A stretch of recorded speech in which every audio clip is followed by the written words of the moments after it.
ማየት እንዲሆንልን አይኖቻችን እንዲከፈቱ ጸልያለሁ። ማንኛውም የክፉ ተጽዕኖ ይሰበር። ከጉባኤው ከአካባቢው ከሰፈሩ ላይ የታሰረ ይሁን። ጉባኤው አካባቢው ሰፈር ሁሉ በቅዱሱ መንፈስ ቁጥጥር ስር እንዲሆን እንጸልያለን። ስለሰማን ተባረክ በኢየሱስ ክርስቶስ ስም አሜን። እግዚአብሔር ይባርካችሁ በሏቸው እስቲ። በጣም የሚገርም ጊዜ ነው። ጌታ ሁላችሁንም ደግሜ በጌታ በኢየሱስ ክርስቶስ ስም ሰላም ናችኋለሁ። እንኳን ደህና መጣችሁ። ይሄ ምሽት የበረከት ምሽት ነው። አሜን። ጌታ እጅግ አድርገን እናመሰግናለን። ዛሬ በልቤ ውስጥ የተቀመጠው የምናገርበት የመልእክት ሀሳብ ታገኙ ዘንድ ሩጡ በሚል አገለግላለሁ። ስለ ሩጫ ነው የምናገረው። እንግዲህ ስለ ስኬት ስናስብ አሁን ስኬት ምንድን ነው ብለን ብንጠይቅ የተለያዩ ሰዎች የተለያየ ትርጓሜ ይሰጣሉ። ነገር ግን መጽሐፍ ቅዱሳዊ ስኬት ምንድን ነው ሲባል ስኬት ወገኖቼ ሩጫን ማጠናቀቅ ነው። መጽሐፍ ቅዱስ ትክክለኛ ስኬት ሩጫን ማጠናቀቅ ነው። ጌታ ይመስገን።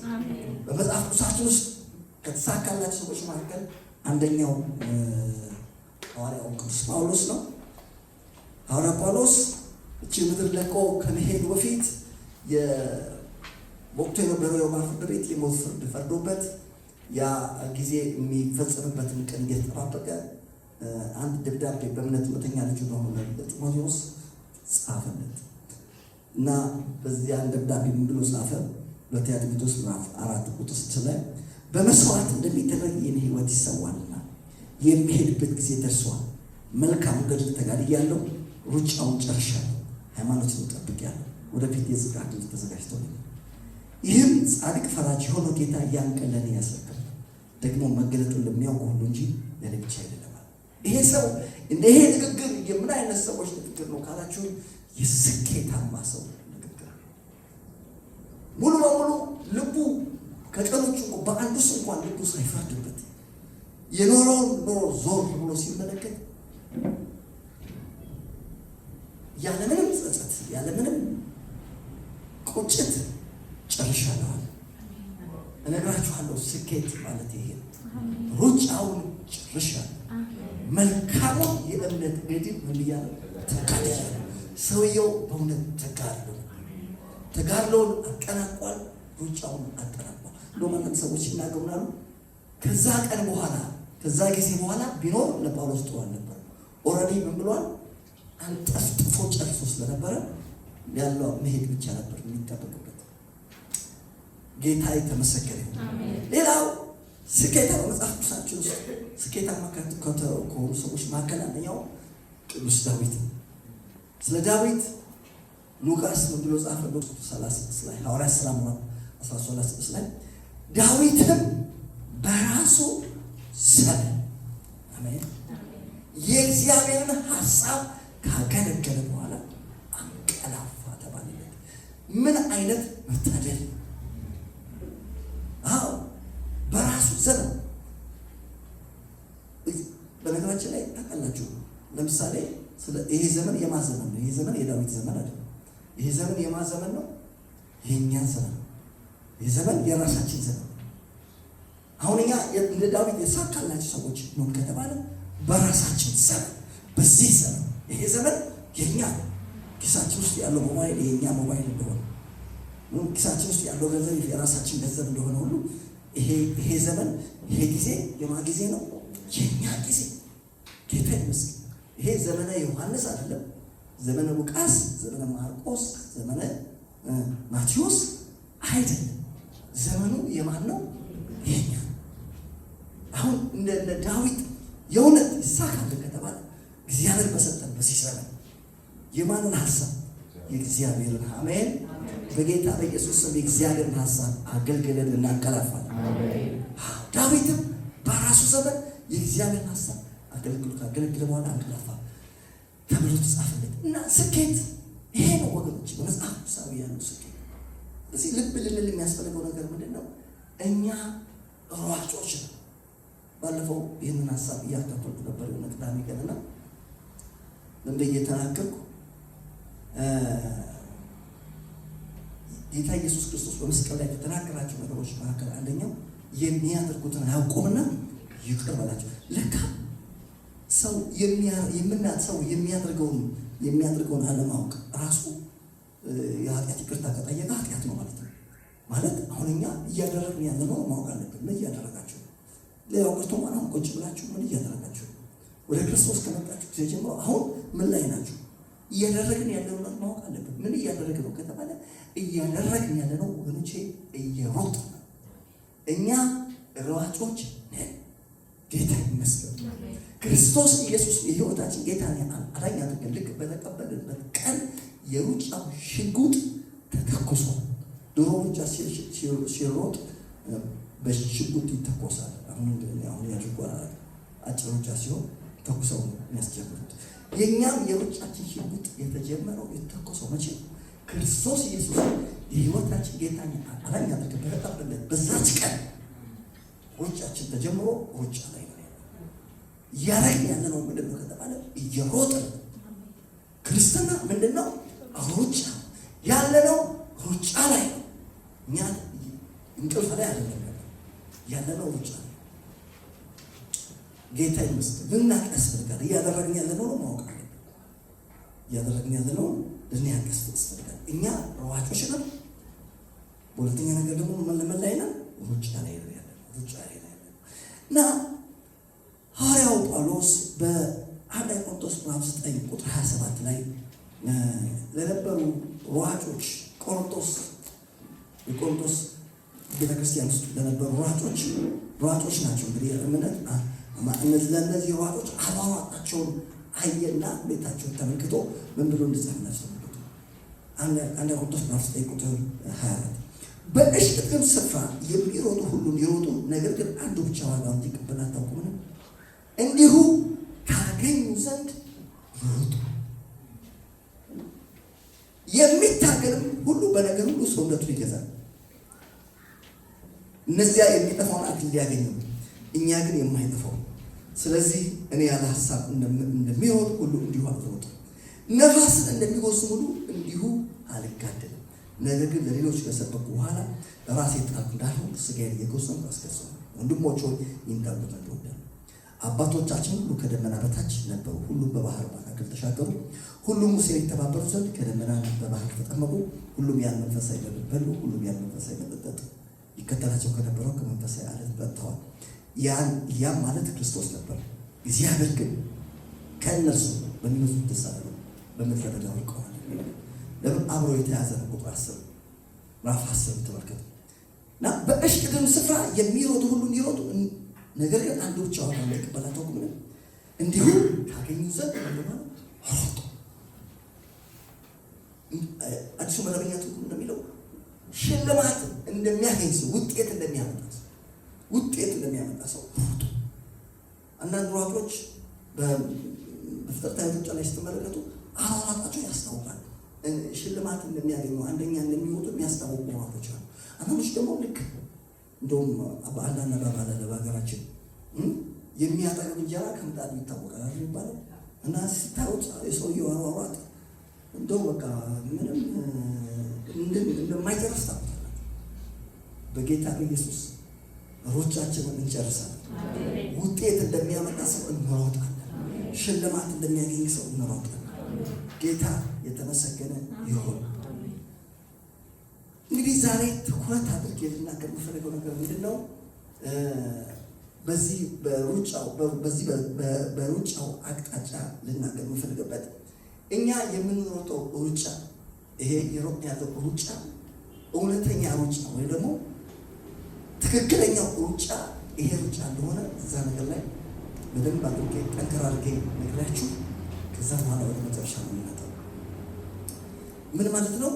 አንዳንድ ጊዜ ፍጥረታዊ ነገር ልክ እውነት ይመስላል። ፍጥረታዊ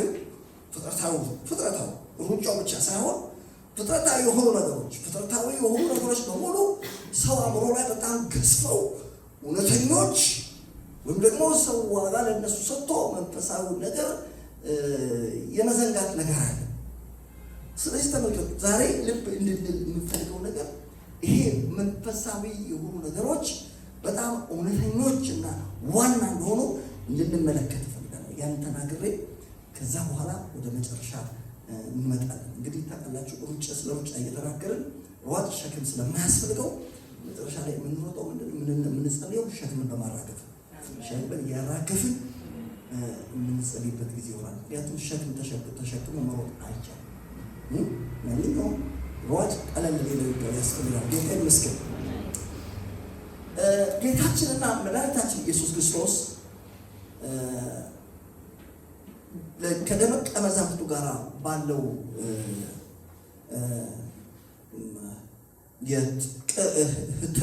በትምህርቱ ጌታ ኢየሱስ ሲያስተምር በትምህርቱ ደቀ መዛሙርቱ አንድ ግር ያላቸው ነገር አለ። ግር ብሏቸዋል ደቀ መዛሙርቱ በጣም በተደጋጋሚ ማለት ነው። በክርስቶስ ትምህርት ምንድነው? ጌታ ኢየሱስ ሁልጊዜ አንድ ነገር ያደርግ ነበር።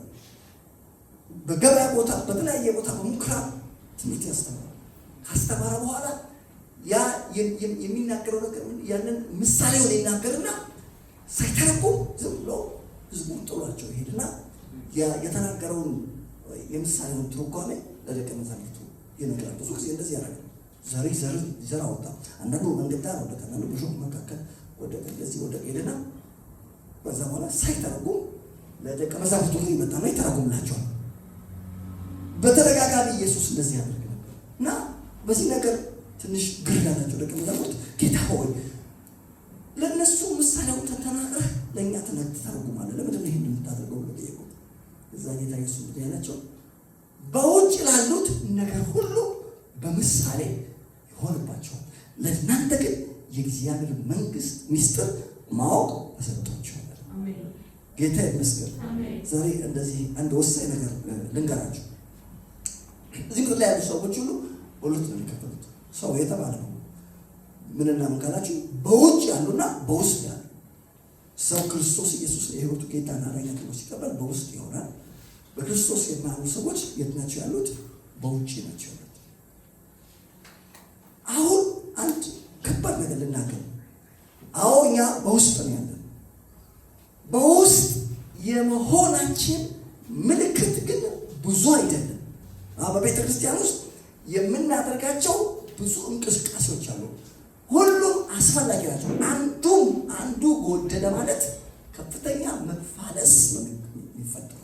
ቤተ ክርስቲያን ውስጥ የምናደርጋቸው ጸሎታችን፣ ዝማሬያችን፣ አምልኳችን፣ መጽሐፍ ማንባችን፣ መጾም መጸለያችን፣ በልሳን መናገራችን፣ መተርጎማችን፣ ፈውስ ማድረጋችን፣ ተአምራት በቤተ ክርስቲያን ውስጥ ብዙ ነገር አለ። ሁሉም አስፈላጊ ነው። አንዱ ጎደለ ማለት ችግር ውስጥ ነው። ሁሉም አስፈላጊ ነው።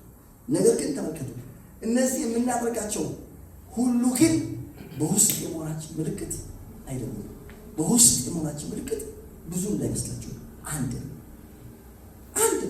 በውስጥ አሁን አንድ አማኝ በውስጥ ነው ብለን ያንን ሰው በውስጥ ነው ብለን ያንን ሰው በውስጥ መሆኑን ለማረጋገጥ በውስጥ የመሆናችን ምልክትና ማረጋገጫ እሱ ምንድን ነው ካላችሁ የመንግስቱን ሚስጥር ማወቅ፣ የእግዚአብሔርን መንግስት ምን ሚስጥር። ጥሩ ብሉና እስቲ ማቴዎስ 13 ላይ እናውጣ። የመንግስቱ ሚስጥር በሉ እስቲ።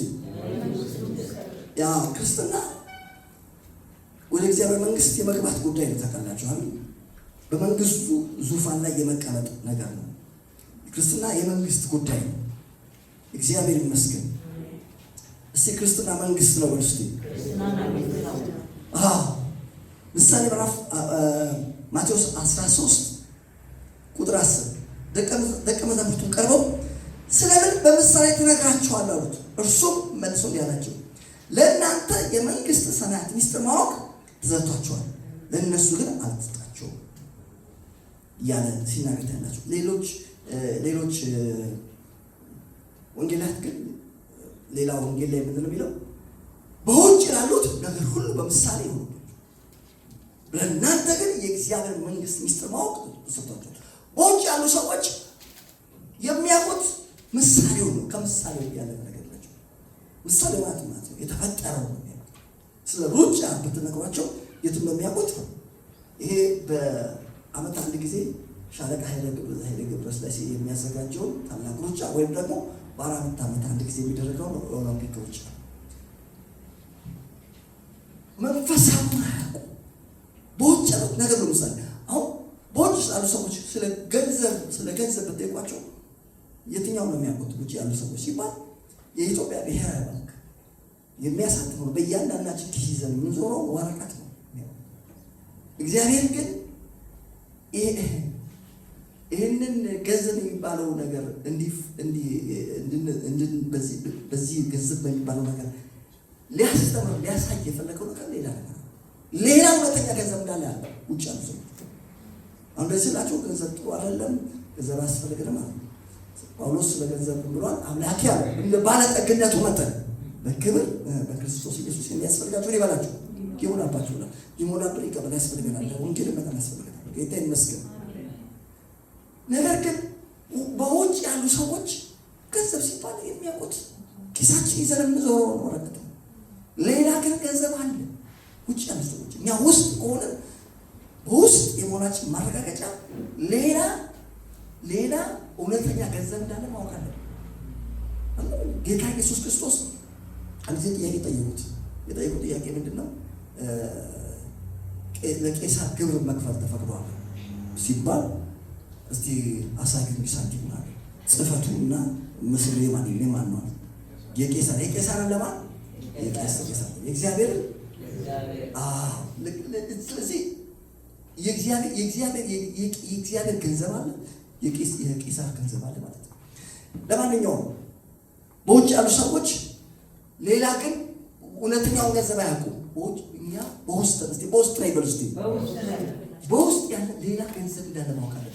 ሌላ ገንዘብ የትኛው ነው እውነተኛው ገንዘብ? ታዲያ እኔ በውስጥ ነው ያለሁት፣ እውነተኛውን ገንዘብ ማወቅ እፈልጋለሁ ብትሉ ሰዎች እውነተኛው ገንዘብ ማወቅ ከፈለጋችሁ ቲቶ ምዕራፍ 2 ከቁጥር 11 እስከ 14 ስታነቡ ይላል መልካሙ ቁጥር 14 እና 15 ላይ መልካሙን ለማድረግ የሚቀናው ገንዘቡ የሚሆንን ሕዝብ ለራሱ እንዲያነጻ መድኃኒታችን ነፍሱ ሰጥቷል። ምን ማለት ነው? እና ገንዘብ እኛ ራሳችን ገንዘብ ነን። እውነተኛ ገንዘብ እኛ ነን። እስቲ ገንዘብ ላይ በሉ። እግዚአብሔር መንዝሮ የሚጠቅምብን ገንዘቦች እውነተኛው ገንዘብ ልናቅ ያስፈልጋል።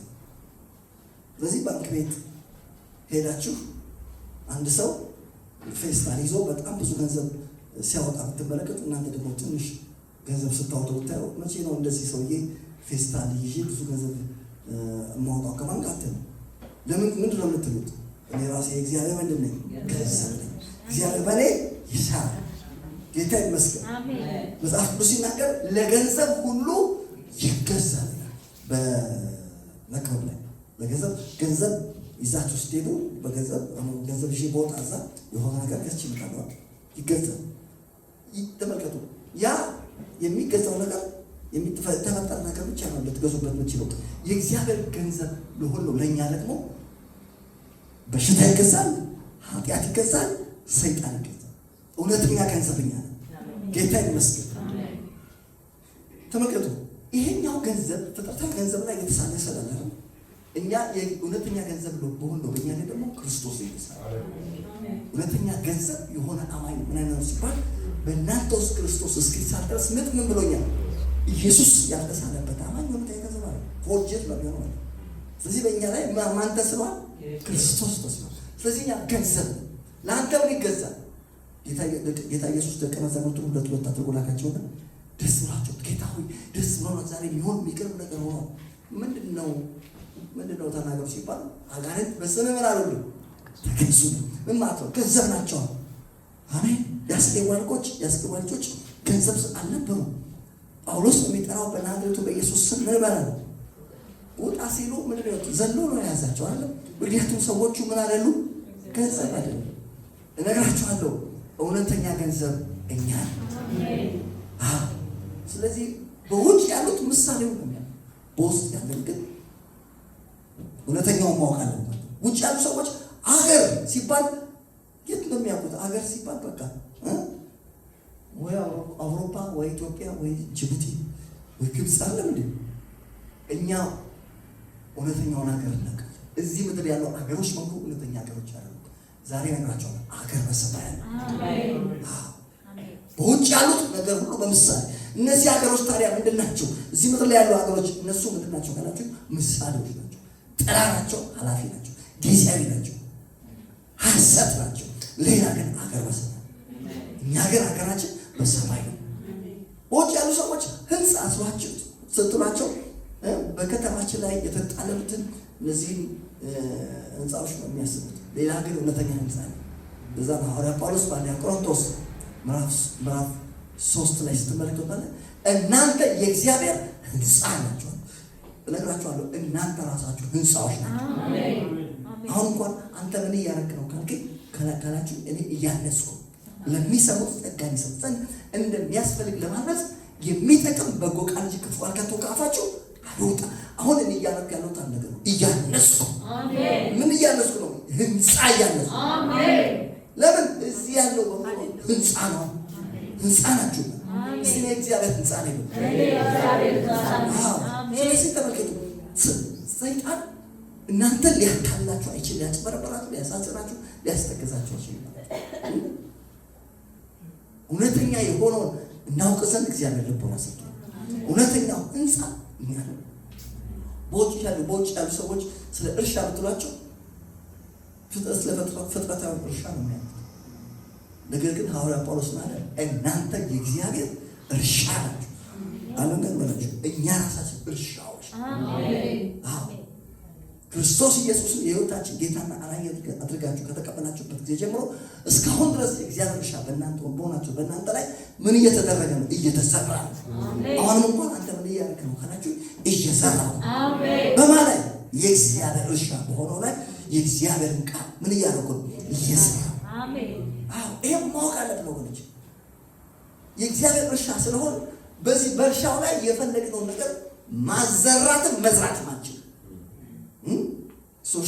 በሶሻል ሚዲያ የተለያየ ነገር ያልሆነ ነገር መዝራት አንችልም። ለምን ከተባለ እኛ የማን እርሻ ስለሆነ የእግዚአብሔር እርሻ በሆነው በእኛ ላይ መዝራት ያለበት የማቃል ብቻ የእግዚአብሔር። ስለዚህ ተመልከቱ፣ እንደዚህ እያልኩ ብቀጥል ብዙ ነገር ልነግራችሁ እችላለሁ። በውጭ ያሉ ሰዎች ስለ ቤት ብጠይቋቸው ስለሚታየው ስለ ፍጥረታዊ ቤት ነው የሚያዩት። ሌላ ግን እውነተኛ ቤት ነው። ሐዋርያው ጴጥሮስ ማለት በአንደኛ ጴጥሮስ ምዕራፍ 2 ላይ እግዚአብሔርን ደስ የሚያሰኝ መንፈሳዊ መስዋዕት ታቀርቡ ዘንድ መንፈሳዊ ቤት ለመሆን ተሰሩ። ልንገራችሁ፣ እኔና እናንተ ቤት ነን። ጌታ ካገኘን ጀምሮ እስካሁን ድረስ ነው እየተደረገ ነው፣ እየተሰራ። አሁን እንኳን ራሱ ዛሬ የተሰበሰባችሁ እዚህ ልትሰሩ እየተሰራ ነው። ለምን መሰላችሁ? ቤት ነን።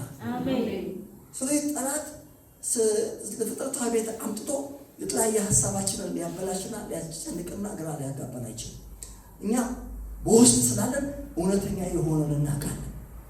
ጌታ የተመሰገነ አሜን። አንድ ጊዜ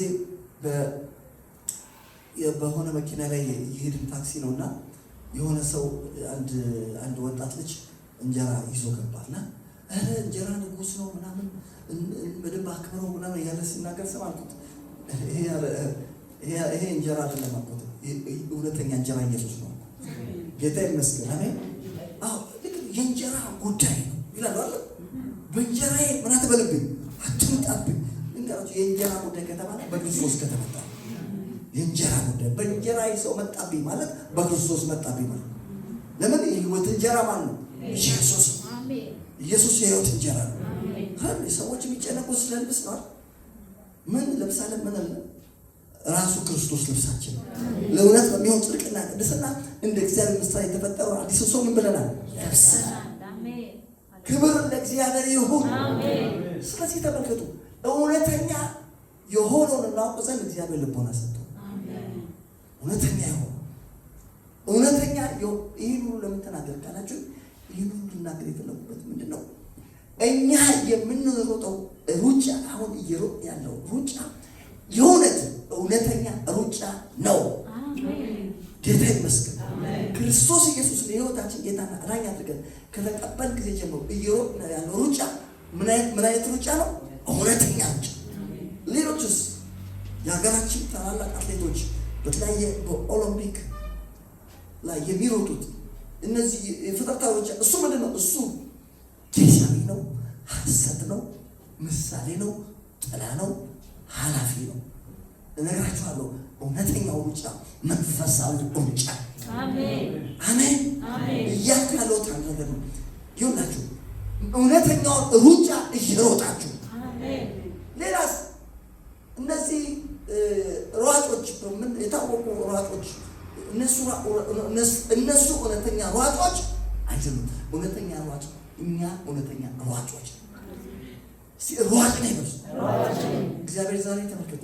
አሁን እዚህ ሰብስብና እኛ ነው የሰበሰበው። ምን እያደረገ መሰላችሁ? ኮች እያደረገ ነው።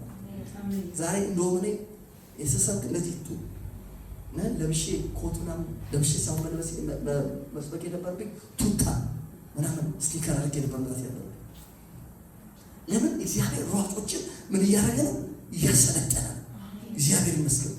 ስለዚህ አሁን በደንብ አጠንክሬ ልነግራችሁ ፈልገው ነገር ምንድን ነው? እውነተኛ ሯጮች ነን። አሜን። ሲሯጭ ነኝ በል። እየሮጥኩ ነው በል። እስቲ እየሮጥ ነው። አሜን። ዕብራውያን ምዕራፍ 12 ላይ ከቁጥር 1 ጀምሮ እንግዲህ ይህን የሚያክሉ ምስክሮች እንደ ደመና በዙሪያችን ካሉ እኛ ደግሞ ሸክም ሁሉ ቶሎ የሚከበድና ኃጢአት አስወግደን የእምነታችን ጀማሪና ፈጻሚ የሆነውን ኢየሱስን ተመልክተን በፊት ለፊታችን ያለውን ሩጫ በትዕግስት እንሮጥ ይላል። ዛሬ አንድ ነገር ልንገራችሁ፣ ከፊት ለፊታችን ሩጫ አለ። አሜን። አንዳንዶቻችሁ የመልእክት ስትመለከቱ ትንሽ የምትቆጩ ሰዎች ካላችሁ ዞር ብላችሁ ዘመናችሁ ስታዩ እኔ ሯጭ ነኝ ለካ እየሮጥኩ ነው ያለው እንደሚገባ እንደው የሮጥኩ አይመስለኝም እንደው ትንሽ ቅር ይለኛል ያላችሁ ካላችሁ ለእናንተ የእንኳን ደስ ያላችሁ መልእክት የምስራች አለ። ምንድን ነው የምስራችሁ ካላችሁ ሩጫው ገና አላለቀም። አሜን። ከፊት ለፊታችን ምን አለ? ሩጫ። ሩጫው የሚያልቀው ወይ ኢየሱስ ከመጣ ነው ወይ እኛ ከሄድ ነው። ክርስቶስም አልመጣም እኛም አልሄድንም። ዛሬ ከዚህ ቀን ጀምሮ አስተካክለን እንሮጣለን። አሜን። እሮጣለሁ ብለሽ ለኢየሱስ ክርስቶስ ወንጌል እንደሚገባ እንሮጣለን። ሩጫችን ሲሮጣለሁ ብሎ ስለዚህ ተመልከቱ ይሄን ያክል ነገሩን በደንብ